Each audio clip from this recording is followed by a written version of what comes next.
Les amis, bonjour, j'espère que vous allez tous très bien. Aujourd'hui, vidéo pour vous faire une update sur mon expérience avec ce Vivo X300 Ultra. J'ai des choses à vous dire, j'ai déjà beaucoup de choses à vous dire après seulement, donc là, on est jeudi 16 avril à 22h19. J'ai reçu le téléphone le 15 avril à midi, donc je l'ai utilisé pendant voilà, une journée et demie. J'ai pu bien le prendre en main, j'ai pu bien le tester, je suis allé dehors, j'ai pris des photos, j'ai pris des vidéos, j'ai pris des photos la journée, j'ai pris des photos le soir. J'ai fait ma journée aujourd'hui de travail, donc je vais pouvoir vous en dire plus sur la batterie, etc. Ça reste un premier jet, il va me falloir encore un peu plus de temps pour vous faire une vraie vidéo test, mais je sais que beaucoup attendent mon avis sur les produits chinois notamment et sur les produits en général, et je vous remercie pour ça, c'est très gentil de me faire confiance.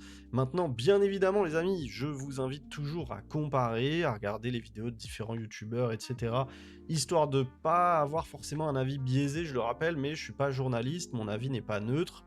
Donc, moi, je peux avoir des préférences, je peux avoir des choses qui me plaisent plus que d'autres choses, qui peuvent être complètement différentes de ce que vous attendez d'un téléphone. Donc voilà, faites-vous votre propre avis. C'est gentil de prendre en considération mon avis, mais faites-vous aussi votre propre avis.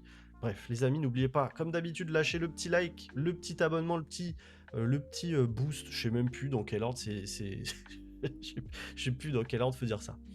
Bref, vous avez compris, un petit like, un petit commentaire, un petit partage, etc., etc. Bon, ce téléphone, je vais commencer par le commencement, c'est-à-dire l'esthétique. Alors, qu'est-ce que j'en pense? Honnêtement, je suis un peu déçu, dans le sens où je trouve qu'ils n'ont pas fait énormément d'efforts. Je trouve que voilà, c'est un peu tristounet. Quand on a un Xiaomi 17 Ultra by Leica comme ça, avec un biton, etc., des rainures, je vous en ai parlé de ces fameuses rainures, le petit Leica intégré, etc., qu'on voit le futur Oppo Find X9 Ultra avec ce biton, enfin avec ce biton, ce bimatière, et enfin voilà, le téléphone est magnifique. Honnêtement, celui-ci, voilà, de loin, il fait un peu quelconque. Alors l'effet avec sur cette version blanche, l'effet est assez joli, avec même si au tout départ, les amis, quand j'ai vu les premières vidéos qu'on me les a partagées sur le Discord, j'ai dit putain, gros dégueulasse le mec. J'ai cru qu'en fait c'était des grosses traces de doigts dégueulasses à l'arrière. Et je pense que n'importe qui le voit et ne capte pas que c'est des montagnes, hein. Bon, de très près, vous allez pas les voir. Je pense que tout le monde peut penser que c'est des grosses traces de gras, en fait. Et je suis pas sûr du truc. Alors moi, j'aime bien, mais voilà, je suis pas sûr. Et voilà, sur la partie esthétique, je trouve qu'ils sont restés beaucoup trop sages. On aurait pu avoir des couleurs un peu plus funky. Je le rappelle, on a le blanc comme ça, en biton avec cette partie et la partie montagne. On a le vert avec un bicolore vert clair, vert un peu plus foncé. Et on a le noir qui, alors je l'espère les amis, personne ne le prendra parce qu'il est... Voilà, c'est la même erreur que j'ai faite sur le Xiaomi 17 Ultra tout court. Je l'avais pris en noir, je me suis dit bon, il est classe, il est bien. Franchement, essayez d'aller vers des trucs un peu plus fun parce que le noir plein comme ça, plat, avec zéro différence de teinte, etc. Je trouve qu'en 2026, c'est un peu dommage. En revanche, pour continuer sur l'aspect esthétique, enfin sur l'aspect design, sur ce qu'on a dans la main, j'avoue que dès le déballage, j'ai été agréablement surpris parce que en main, on a vraiment l'impression d'avoir un truc premium. Ce dos là, il a beau être lisse, on a un peu ce que j'ai bien aimé sur le X300 Pro, se toucher légèrement peau de pêche. Et ça, j'aime beaucoup, donc j'apprécie.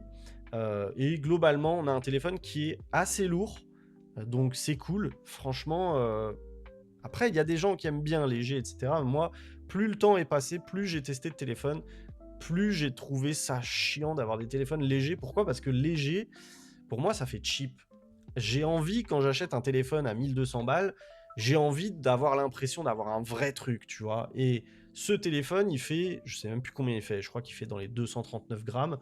Il est lourd, mais il n'est pas trop lourd dans le sens où ça dégoûte. Il est vraiment bien en main, ça fait penser à un iPhone 17 Pro Max ou voilà, n'importe quel téléphone qui est lourd. Le S26 Ultra, par exemple, c'est une des raisons pour lesquelles je l'aime pas. Alors je l'aime bien, hein, ce téléphone, mais le poids me dérange. 216 grammes, si je dis pas de bêtises, ça me dérange. C'est trop léger pour un téléphone aussi grand. Et franchement, je trouve pas ça top. Niveau finesse, bon, il n'y a rien à dire. Le module photo est plus épais que le téléphone en lui-même. Ça plaira à certains, ça plaira moins à d'autres. Faut savoir que effectivement, si vous avez des poches un peu serrées, ça peut être compliqué de le sortir. Le module photo peut se coincer quand vous essayez de l'entrer ou de le sortir de votre poche. Ça peut être un peu chiant. Mais bon, voilà. Moi, ça me fait kiffer. Et d'ailleurs, j'en ai parlé aujourd'hui. Je pense que c'est le seul téléphone que tu peux attraper comme ça. Aujourd'hui, je pense pas qu'il y ait d'autres téléphones que tu puisses attraper par le module photo. Laissez-moi tester. Bon, si, le Xiaomi, tu peux, mais tu sens que c'est un peu plus risqué. Celui-là, t'as une prise certaine, il n'y a aucun souci. C'est tellement épais que tu peux l'attraper par l'objectif. Donc voilà, bon, ça, certains kiffent pas. Moi, j'avoue que ça me dérange pas. Je trouve ça cool. Je trouve que ça fait une bonne petite anecdote. Quand tu parles à des collègues, tu leur dis t'es mal la taille de mon objectif photo. Tu vois. Donc j'aime bien. J'aime bien. Et puis derrière, on a quand même des sacrées caméras. J'en parlerai plus tard des caméras. Là, on est sur ce que je pense du téléphone physiquement. Bon, et l'écran, qu'est-ce que j'en pense? L'écran, il est fabuleux. Alors, esthétiquement, l'écran, faut savoir que c'est du 29e, pardon. Et je me suis habitué, en fait, au 19,5 9e d'un Xiaomi, par exemple. Je trouve ça mieux, en fait. Je trouve que 29e, c'est quand même vachement long et pas très large. J'aurais aimé un téléphone plus large et dans le genre, d'ailleurs, j'ai jamais comparé, mais dans le genre, le téléphone que je préfère en main, je pense que c'est le Huawei Mate 80 Pro Max. Je pense que, mais en fait, il est gigantesque, le 80 Pro Max. C'est juste dingue. Il est beaucoup plus grand que mon Xiaomi 17 Pro, mon Xiaomi 17 Ultra. Hop. Il est plus grand et il est plus large. Et en main, les gars, ce Huawei Mate 80 Pro Max, franchement, moi je kiffe. Je trouve qu'il a le ratio d'écran le plus nickel. Je sais pas c'est quoi le ratio d'écran de ce téléphone. Je sais pas si c'est du 19,5 9e ou si c'est peut-être même du 19 9e. Ça m'étonnerait pas d'ailleurs. Mais bref, je trouve que ce téléphone, et c'est là où j'ai un peu peur, parce que j'attends avec impatience le Oppo Find X9 Ultra, et le Oppo Find X9 Ultra, il est dans le même délire. Il est en 29e, et c'est vachement long, c'est pas très large. J'aurais aimé un truc un peu plus large. Voilà, bon ça, encore une fois, comme tout le reste de la vidéo, c'est très personnel, mais voilà. L'écran, là, au niveau écran, voilà, vous voyez, il est en train de prendre en luminosité parce qu'il se prend la lumière dans la gueule. L'écran, les amis, ça c'est de l'ultra. L'écran est incroyable. Vraiment, je suis époustouflé. L'écran est magnifique. On a une luminosité au top du top. Et voilà, je me répète, l'écran est magnifique. Pour rappel, on est... Alors par défaut, sachez-le, hein, sur tous les téléphones, de toute façon, c'est comme ça. Par défaut, il n'est pas en QHD. Il est, alors dans la traduction, c'est Ultra HD ou Extrême HD. Vous avez Ultra HD, donc ça c'est par défaut, 2772 par 1260, c'est déjà très bien, mais vous pouvez le passer en QHD à 3168 par 1440, et très honnêtement les amis, bon, l'écran il est fabuleux, les couleurs de l'écran sont très sympas, vous avez 3 modes, vous avez naturel par défaut, professionnel et lumineux. Moi j'ai mis professionnel, j'aime bien parce que, alors ça jaunit peut-être un peu l'écran, mais du coup, moi à la base, il faut savoir que je suis quelqu'un qui aime bien activer, bon, d'ailleurs il est activé aussi, j'aime bien activer la protection des yeux, j'aime bien avoir un écran un peu plus jaune, depuis qu'Apple a introduit le True Tone sur leur téléphone, j'ai toujours activé la protection des yeux pour donner un aspect un peu plus jaune à mon écran. À l'époque, quand j'étais plus jeune, j'adorais les couleurs très bleues. Moi, j'adorais avoir mes écrans bleus. Et avec le temps, en fait, je préfère avoir mes écrans plus jaunes. Donc, le confort et la protection des yeux, ça permet de jaunir l'écran. Mais les couleurs de l'écran en professionnel, je trouve que ça jaunit un peu l'écran aussi. Je dis peut-être des bêtises, puisque maintenant je suis habitué à avoir le mode de couleur professionnel Et non, c'est un peu plus... En fait, c'est comme naturel, mais c'est légèrement plus punchy. Et moi, j'aime bien les couleurs punchy. J'ai toujours aimé Samsung pour les couleurs punchy. Je pense que là, beaucoup seront d'accord avec moi, mais plus les années sont passées, de moins en moins, on a eu des couleurs punchy sur les Samsung. Je me souviens, mon S22 Ultra, il était nickel, mon S23 Ultra, il était nickel. Et puis après, hop, S24, S25, même le S23 Ultra, déjà, ça, c'était un peu moins punchy, si je dis pas de bêtises. Et voilà, Samsung s'est un peu calmé sur les couleurs un peu punchy. Mais moi, j'aime bien. Voilà. Donc l'écran, franchement, c'est un 10 sur 10. Là-dessus, il n'y a rien à dire. Si vous achetez un Ultra pour l'écran, sachez que celui-là est fabuleux. Vous êtes en Widevine L1 pour tous ceux qui kiffent regarder Netflix, etc. Donc c'est juste top. On est en 144 Hz pour information. Maintenant, en pratique, ça sert à rien puisque le téléphone, donc c'est du LTPO, va naviguer de 1 à 120, pas à 144 Hz par défaut. Alors je pense qu'il y a moyen de le débrider dans les paramètres, comme j'avais pu le faire par exemple sur le Honor, comment il s'appelait là, celui qui montait à 185 Hz. Mais bon, entre 120 et 144, vous verrez pas la différence. Et après, malheureusement, Android, c'est assez compliqué. Les jeux, il faut vraiment trouver les jeux compatibles et les téléphones qui sont compatibles avec des capacités de 144 Hz sont vachement limitées. Même quand vous avez un téléphone à 144, 165 ou 185 Hz, sachez qu'en fait, la majorité des jeux auxquels vous allez jouer, vous allez être limité à 120. Donc c'est pas ultra utile, c'est beau sur le papier. Maintenant, en pratique, 120, 144, on voit pas la différence. Voilà pour l'écran. Les haut-parleurs. Les haut-parleurs, honnêtement, sont moins bons, malheureusement. Après, je pense que malheureusement, le module photo prend énormément de place et c'est pour ça qu'on perd autant en batterie aussi. Si on a une batterie de 6600 mAh, ça reste, c'est la batterie la plus petite de tous ses concurrents, sans bien évidemment parler de celui-là, hein, mais celui-là, il est hors jeu, il n'est pas en silicium. C'est la batterie la plus petite de tous les ultras qui sont sortis. On est à 6600, là on est à 6800 et sur le Oppo Find X9 Ultra on sera à 7050.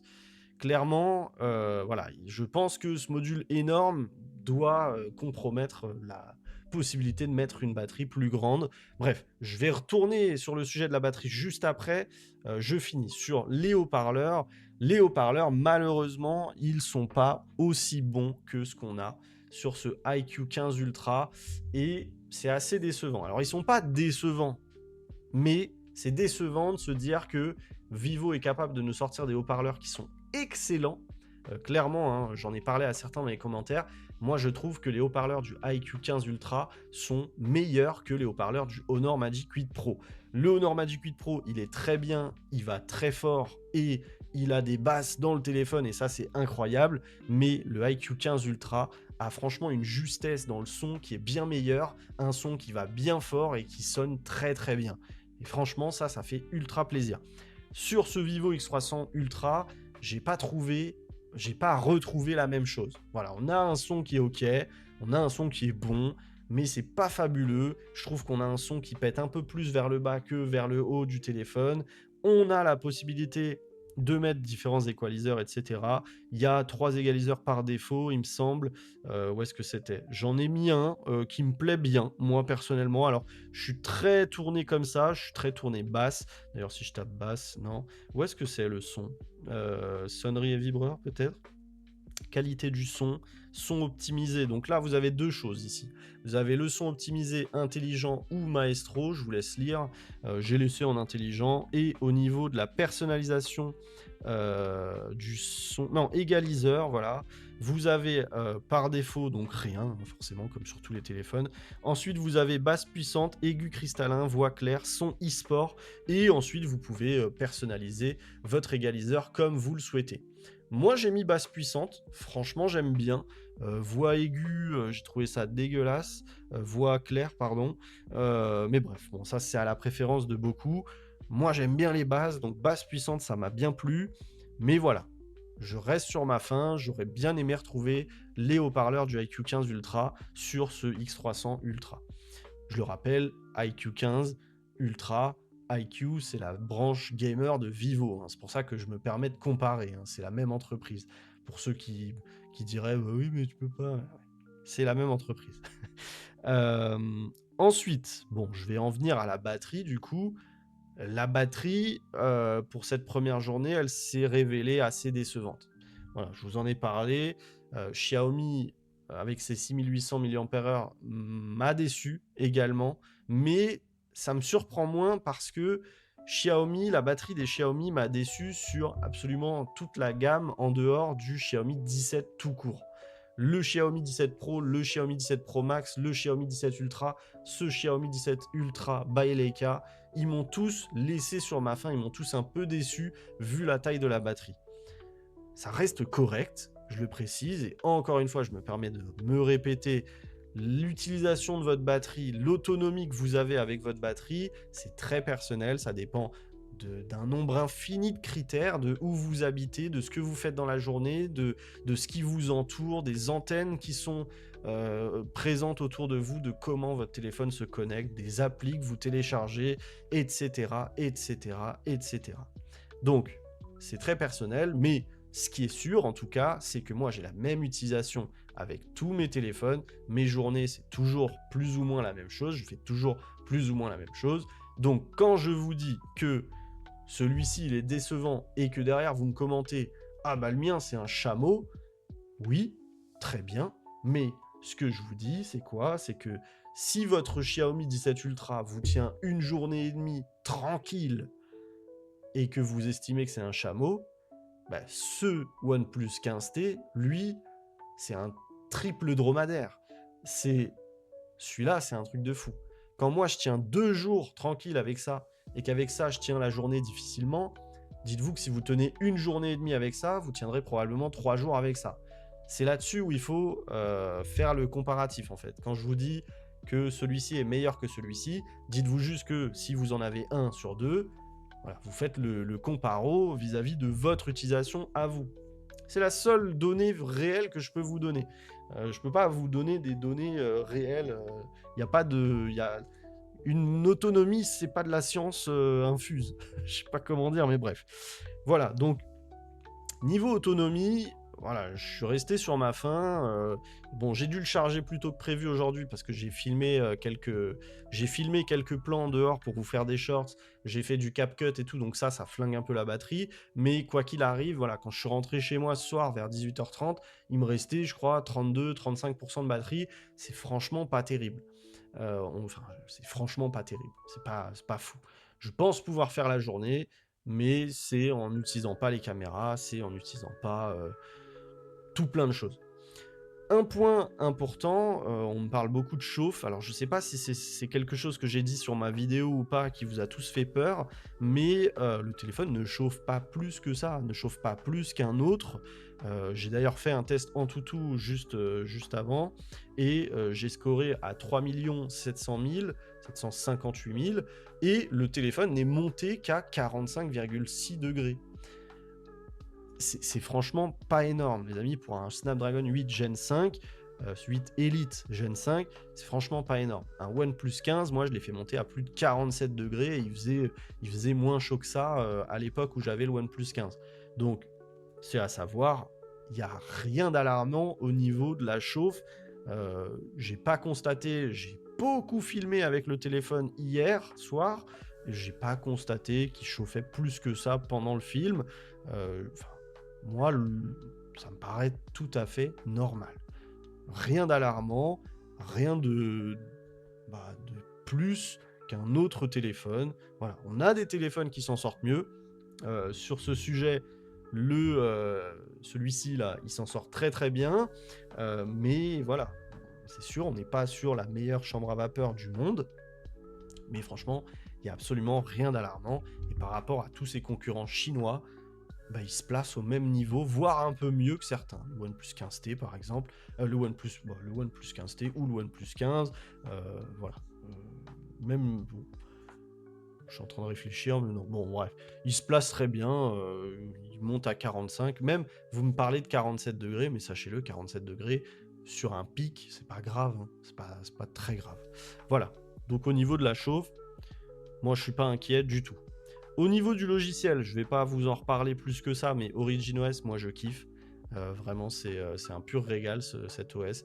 Il est magnifique. Il manque, franchement, il manque rien véritablement. La seule chose dont je vous avais parlé, c'est le mode à une main qui me plaît pas trop. Alors là, je l'ai même pas activé pour vous dire, parce qu'en fait, j'arrive tellement pas à l'utiliser que, que du coup, je l'ai même pas activé. Mais voilà, en dehors de ça, franchement, c'est un OS qui fonctionne bien, qui est complet, le multitâche fonctionne bien, c'est ultra fluide et c'est surtout, je le précise, on est sur une version chinoise, c'est un OS qui est ultra European friendly. Voilà, c'est un OS qui se configure ultra simplement pour notre utilisation. Il n'y a aucun bug, tout fonctionne bien, les notifs fonctionnent ultra bien. Enfin bref, c'est un régal et c'est vrai que Xiaomi, malheureusement, c'est pas leur force. Alors déjà, Xiaomi n'a pas Android Auto. Je sais que c'est pour beaucoup c'est compliqué. Celui-là a Android Auto et celui-ci, au niveau des notifications, etc. Même avec la configuration la plus parfaite, parfois c'est assez aléatoire. Et là, tout le monde, tous ceux qui ont un Xiaomi sous ROM chinoise pourront vous le confirmer. Les notifications, ça reste parfois assez aléatoire. Alors moi, c'est surtout Outlook qui est assez aléatoire. Je n'arrive pas à faire en sorte de recevoir mes notifications Outlook avec le détail. Si quelqu'un a la solution d'ailleurs, je suis preneur. Mais quand j'ai une notification Outlook, ça m'affiche ouvrez Outlook pour afficher votre message. Et ça, franchement, c'est un peu dommage parce que ça me saoule de des fois cliquer et me rendre compte que c'est voilà, un email où en fait j'avais pas envie de cliquer quoi parce que ça m'intéressait pas à l'instant T. Il y a ça et en vrai c'est surtout Outlook. Moi j'ai jamais eu de problème avec WhatsApp. Je sais que certains ont remonté qu'ils recevaient pas WhatsApp. Pour moi, une fois que tout est bien configuré, le seul bémol c'est Outlook. Outlook, je sais pas, j'arrive pas à comprendre pourquoi il veut pas afficher le détail des notifications. Mais voilà, Origin OS, franchement les gars, c'est ultra simple à configurer. Je vous remets encore une fois mon guide dans la description pour configurer ça, mais c'est trop bien. Il y a le français nativement, c'est hyper simple à configurer au niveau des notifications, etc. Ça prend juste un peu de temps, puisque voilà, faut cliquer un par un, mais tout fonctionne bien et franchement, c'est un pur régal. Moi, je kiffe et le téléphone avec ce petit fond d'écran animé là, je suis juste fan. Cette grande horloge là, en plus j'ai trouvé ces chiffres super élégants. Enfin bref, tout fonctionne bien. Le capteur d'empreinte, il fonctionne bien. Voilà. Bon, je pense que j'ai fait le tour du téléphone. Qu'est-ce que j'ai pu oublier? Bon, j'en reviens aux caméras après, mais les caméras, je vous en parlerai davantage pendant le test. Pour l'instant, j'ai pas envie de me prononcer trop.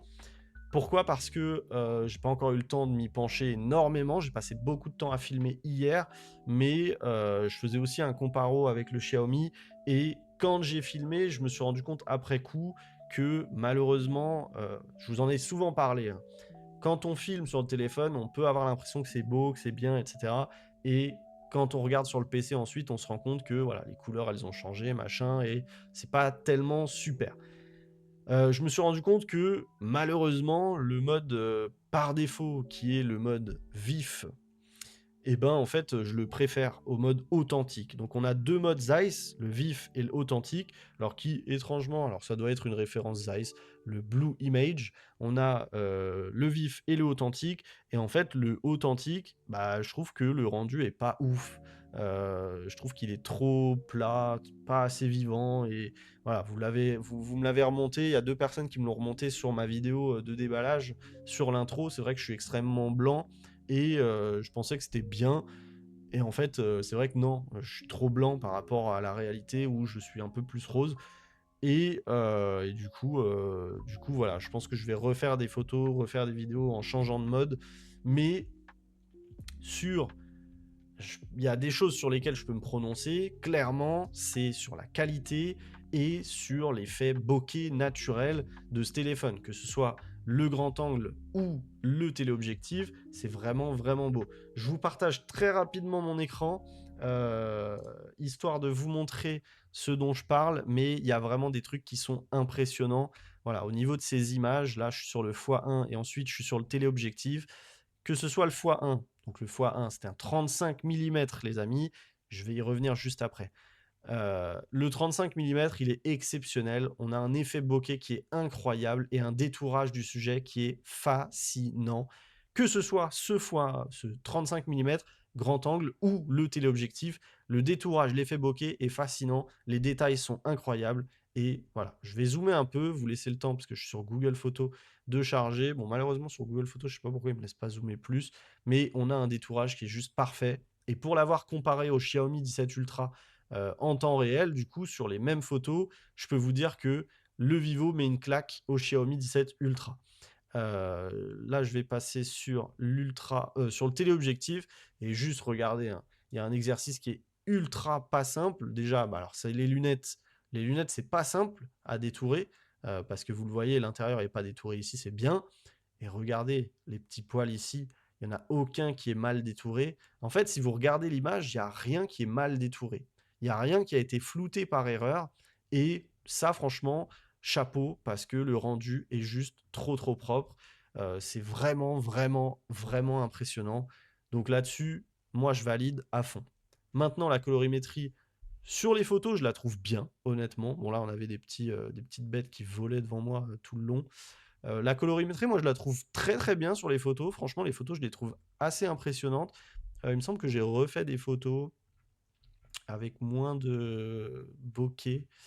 Non, peut-être pas. Alors, il y a juste un truc, le zoom x100, alors x105 sur ce téléphone. Le zoom x105, il est trop artificiel à mon goût, malheureusement. Euh, voilà, je suis pas le plus grand fan. Regardez-moi cette photo, franchement, elle est super top. Il y a rien. Alors, attendez, hein, ça charge, désolé, hein, les photos sont pas sur mon PC. Voilà, le détourage est juste top, la qualité est juste top, les détails sont très bien et le bokeh est bien géré. Le zoom x105, bah, malheureusement, par exemple, sur cette image, bah, il fait flipper de fou. C'est beaucoup trop artificiel à mon goût et je le trouve pas exploitable pour partager une photo de quelque chose. Je trouve qu'il fait un peu flipper, il est un peu raté, il est un peu trop dessin. J'ai préféré le zoom x120 du Xiaomi 17 Ultra. Et pour finir, alors en vidéo les amis, je vous montre pas les vidéos maintenant. Pour les plus intéressés, pour ceux qui veulent passer à l'achat là tout de suite, je vous mets le lien vers ces photos et ces vidéos en description si vous souhaitez aller les voir en full qualité, les télécharger sur votre PC. Téléchargez-les sur votre PC, hein, parce que sur Google Photos, vous ne pouvez pas regarder en plus que 1080. Bref, la nuit, franchement, c'est propre. Les vidéos sont incroyables. Franchement, c'est un téléphone qui, moi, me choque pas mal. Vraiment. Le mode macro, il est phénoménal. Ça prend des photos incroyables. Et il y a moyen vraiment d'avoir des beaux détails. Bon, alors, quand vous zoomez au max, c'est plus des photos qui se partagent. Mais ça permet de voir des sacrées choses. Et franchement, moi, je suis juste fan de ce mode macro avec le téléobjectif.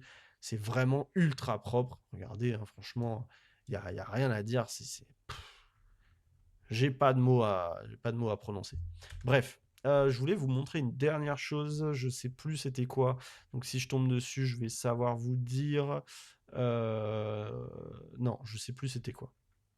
Ah si, bien évidemment, ce dont je voulais vous parler, c'est le zoom. Bah, enfin le zoom. C'est ce grand angle qui est en 35 mm. Ce grand angle qui est en 35 mm, faut savoir que je pense pour beaucoup ça peut être un problème et malheureusement pour moi c'est un problème. Pourquoi? Parce que bah en fait 35 mm c'est déjà vachement zoomé dans l'image. C'est excellent pour faire de la vidéo, c'est excellent pour faire de la photo, mais c'est pas excellent pour faire de la vidéo de vous. Si vous voulez vloguer avec votre téléphone, c'est absolument pas le téléphone à prendre. Vraiment. Et c'est là où je suis un peu triste parce que voilà, je vous ai fait des shorts là-dessus. Je vous le montre en direct. Je vous le montre en direct, ce short. Hop, on va sur ma chaîne ici. Et alors, je vous mets pas le son, mais voilà à quoi ça ressemble. Il faut comprendre que ce que vous voyez là à l'image, c'est quand je suis comme ça. Donc c'est quand j'ai le bras vraiment ultra tendu et je pense que dans la vidéo on se rend pas compte et il y a des gens qui m'ont dit bah pourquoi tu mets pas juste plus loin. Bah tout simplement parce que j'ai pas un bras télescopique, je ne peux pas mettre ça plus loin parce que je suis au max et quand on est au max de son bras, c'est juste pas utilisable. On a l'impression d'avoir un gros zoom sur son visage et c'est vraiment pas top. Ce que j'explique là au moment du short, c'est que par contre, comme je vous ai dit tout à l'heure, l'ultra grand angle, lui qui est en 14 mm, il est vraiment de très très bonne qualité. Et ça peut faire jouer dans la balance de dire, bon, malgré tout, c'est utilisable, mais voilà, ça reste un ultra grand angle, il a beau être en 50 millions de pixels, c'est pas aussi bon qu'un grand angle en 23, 24 mm comme on peut avoir sur d'autres téléphones. Donc voilà, c'est un point qui, moi, me frustre parce que là, ce que je suis en train de vous montrer à l'écran, c'est ma vision quand j'utilise mon trépied, qui est ici, magnifique trépied, les amis, et que je le pose là-bas. Ce que je fais avec tous mes shorts récents que je filme avec le Xiaomi 17 Ultra. Et voilà, bah là, c'est justement le Xiaomi 17 Ultra. Et vous le voyez, bah, voilà, regardez l'angle. Dites-vous bien que le téléphone est positionné au même endroit et que je suis positionné au même endroit. Vous voyez la différence entre ce plan et ce plan. Voilà. C'est aujourd'hui, avec la batterie, le seul point qui vient me frustrer un peu dans ce téléphone parce que moi, je me mets quand même à la place de monsieur tout le monde et voilà, je me dis, si j'ai qu'un seul téléphone, je pense qu'au quotidien, le fait d'avoir un grand angle de 35 mm, ça peut me saouler. Voilà, je pense que ça peut me saouler et c'est là où je trouve ça dommage parce qu'effectivement, moi, je trouve que ce 35 mm, il a raison, il a ses raisons d'exister et du coup, bah, je me dis que c'est un peu dommage quand même qu'on ait un quatrième emplacement sans caméra. Voilà, quitte à faire quelque chose de différent, bah, je me dis qu'on aurait peut-être pu avoir un 23 mm et un 35 mm. Ou... Voilà, pourquoi pas tenter un truc différent. Ça m'aurait plu, je pense. Ça m'aurait plu. Moi, ça reste un petit coup dur qu'on ait que 3 objectifs sur ce téléphone. Alors bon, le Oppo va en avoir 4. Il en a 4. Il a 2 téléobjectifs. Ça, c'est quelque chose qui me fait kiffer aussi. Maintenant, on verra ce que ça donne en pratique. Je réponds directement à certains commentaires que j'ai reçus. Oui, je vous proposerai des comparatifs entre ces deux téléphones. Je ferai aussi des comparatifs, je ferai différentes vidéos, j'en ferai plusieurs pour vous faire des comparatifs entre, par exemple, ces deux téléphones, entre celui-là et le Oppo Find X9 Ultra, entre celui-là et le Oppo Find X9 Ultra, entre celui-là aussi, et celui-là, je vais en reparler prochainement sur la chaîne, parce que voilà, il est temps que je vous en parle à nouveau, hein, parce que ça fait un moment que je l'ai maintenant. Voilà. Bref, mon verdict pour cette première journée et demie, c'est que le téléphone, malgré tout, il me fait bien kiffer. Mais voilà, j'ai ces deux frustrations, la batterie un peu limite et ce 35 mm qui, moi, dans ce que j'aime faire sur Internet, me frustre un peu parce que bah voilà, je peux pas le tenir à bout de bras et commencer à me filmer avec. Et si je prends une perche à selfie directement pour avoir le même rendu que ce que je peux avoir sur le Xiaomi 17 Ultra, bah, il faut que je mette une perche à selfie hyper loin. Genre vraiment, on se rend pas compte, mais il faut vraiment avoir le téléphone loin pour avoir le même rendu que sur un Xiaomi 17 Ultra. Donc voilà, les amis, je pense avoir répondu à pas mal de vos premières questions. Je pense que c'est une très longue vidéo qui peut s'avérer très intéressante pour beaucoup d'entre vous. Je sais que vous êtes beaucoup là actuellement à hésiter entre le Vivo X300 Ultra et le prochain Oppo Find X9 Ultra. Je sais que vous êtes beaucoup à être déçus d'avoir loupé l'offre de précommande avec le kit photo sur le Oppo Find X9 Ultra. On se tient au courant, j'ai très très hâte de tester le Oppo Find X9 Ultra. Franchement, je vais pas vous mentir, je suis beaucoup plus hypé. À la base, je suis beaucoup plus hypé par le Oppo Find X9 Ultra. Et pour une raison particulière, c'est que, bah en fait, vous voyez, c'est toujours bien d'avoir un deuxième avis, d'avoir un deuxième test. Bon, c'est plus qu'un deuxième là, mais ce OnePlus 15T, c'est une version chinoise et en Chine, ils n'ont pas OxygenOS. ColorOS, franchement, en vrai, ça me fait kiffer. En vrai, à part le délire, si certains se souviennent, à part le délire des dossiers où tu scrolles dedans sans les ouvrir, qui ça me rend fou, en vrai, j'avoue que ColorOS, Ça manque juste un peu de Liquid Glass. Alors là, je vais peut-être me faire insulter, mais moi, je suis fan du Liquid Glass. Apple le fait très bien et je trouve qu'il y en a un qui le fait extrêmement bien aussi. C'est Huawei sur HarmonyOS 6. J'avoue que ça manque un peu de Liquid Glass. Ça reste un peu plus vieillot comme ce qu'on peut avoir sur un Xiaomi. Ça reste un peu flat et tout. Mais honnêtement, ColorOS, c'est stylé. Il y a beaucoup de fonctionnalités qui sont très sympas. Et j'ai très très hâte, du coup, de tester ce Oppo Find X9 Ultra et de partager mon expérience avec vous. Les amis, merci encore vraiment pour tout votre soutien. Je ne sais pas si vous vous en rendez compte, on est bientôt 13 000 sur la chaîne. Je pense que d'ici une petite semaine, on sera 13 000. N'hésitez pas à vous abonner, à activer la cloche de notification. Ça me fait très très plaisir de vous lire, de vous retrouver dans les commentaires. Sachez-le, je lis tous les commentaires et voilà, ça me fait toujours ultra plaisir de vous lire, de vous répondre. Et voilà, n'hésitez pas, si vous voulez continuer à me soutenir, de prendre le réflexe de, de liker les vidéos tout simplement, de les commenter, de les partager aussi. Je ne sais pas si vous êtes nombreux à les partager, j'ai aucune info sur le nombre de partages sur les vidéos, je ne sais pas si vous les partagez ou pas, mais n'hésitez pas à les partager. Je sais que c'est un peu compliqué toujours. Moi-même, j'ai pas énormément de potes qui seraient intéressés, j'ai même 0 potes d'ailleurs, qui seraient intéressés par une vidéo sur le X300 Ultra. Mais si vous avez la chance d'avoir des potes qui kiffent la tech comme vous et qui kiffent les téléphones, n'hésitez pas à leur faire suivre la vidéo, ça me ferait super plaisir. Plus on sera nombreux sur cette chaîne, plus ce sera fun, je pense. Et n'oubliez pas, les amis, encore une fois, à venir sur le Discord, ça me fait ultra plaisir. Tous les jours, je regarde qui rejoint le serveur. Regardez, aujourd'hui, on a 3 personnes qui ont rejoint le serveur. Hier, on en a eu 4. Enfin bref, tous les jours, on a 4, 5, 6 personnes qui rejoignent le serveur. Et on est le serveur Discord, je ne sais pas si je l'ai précisé.